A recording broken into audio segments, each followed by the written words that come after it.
අනේ මේ කැලේ හරිම වියලි වෙලා. වතුරවත් හොයාගන්න බැරි වෙලා. ඔව්.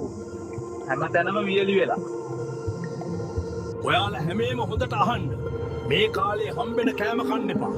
වතුර තියෙන පොකුරු වලින් වතුර බොන්නත් එපා. මට නම් තව ඉන්න බැහැ. මටත් වතුර ඕනේ.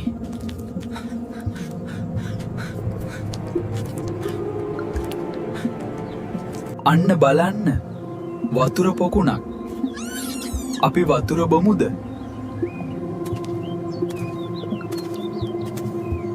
ඉන්න.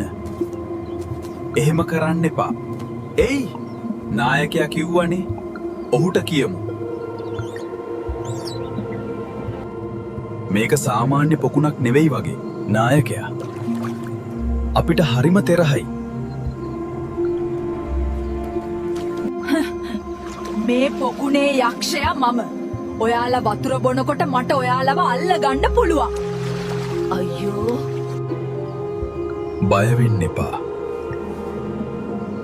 මට විසඳුමක් තියෙනවා.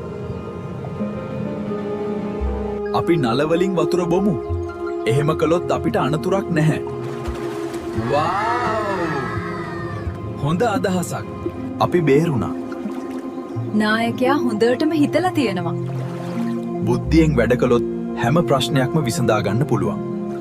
ඒලකට ඕන විඩියෝ එක මොකක්ද කමෙන්ට් කරගෙන යන්න. channel එකත් subscribe කරන්න.